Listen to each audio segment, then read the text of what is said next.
नमस्कार, आप देख रहे हैं यूपी तक और आपके साथ मैं हूं सुषमा।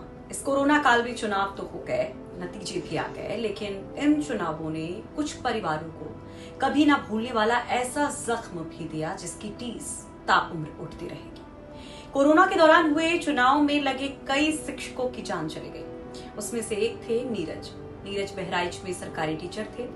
उनकी चुनाव में ड्यूटी लगी थी, लेकिन नीरज की तबीयत ठीक नहीं थी। उन्होंने अपने अधिकारियों से ड्यूटी काटने की फरियाद की, लेकिन कोई सुनवाई नहीं हुई। उनकी ड्यूटी नहीं काटी गई। क्या कुछ हुआ, सुनिए। जिला बहराइच में हाजीपुर प्राथमिक विद्यालय में सहायक अध्यापक थे। उनकी कोरोना से मौत हो गई है। कोरोना से मौत के लिए पूरी तरह से जिम्मेदार शासन और प्रशासन है। बहराइच का जो जिला प्रशासन है वो है, साथ में स्वास्थ्य विभाग महकमे के अधिकारी हैं।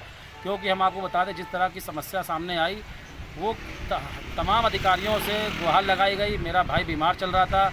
चुनाव प्रशिक्षण के दौरान उनकी तबीयत ज्यादा खराब हो गई, लेकिन फिर भी कोई सुनवाई नहीं हुई और नतीजा ये हुआ कि उनकी हालत बिगड़ती चली गई। लेकिन देखिए ना, नीरज की गुनहगार सिर्फ शिक्षा विभाग में ड्यूटी लगाने वाले अधिकारी ही नहीं है, बल्कि लचर हेल्थ सिस्टम भी है। सुनिए कैसे नीरज को इलाज के लिए भी दर दर भटकना पड़ा और आखिरकार वो हमेशा के लिए शांत हो गए। चुनावी प्रशिक्षण कार्यक्रम था जिसमें वो शामिल होने गए, जहां से कोरोना की चपेट में आ गए और उनकी हालत लगातार बिगड़ती चली गई।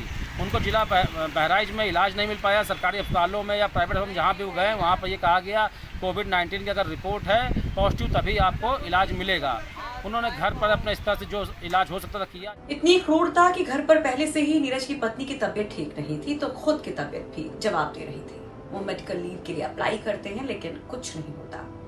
अब अपने पीछे नीरज एक मासूम को और पूरे परिवार को छोड़कर चले गए, तो अब उनके लिए कुछ मदद की मांग नीरज के भाई कर रहे हैं। उन्होंने मेडिकल लीव के लिए आवेदन कर दिया और बड़े दुर्भाग्य का विषय, मेडिकल लीव भी उनको सैंक्शन नहीं हुई।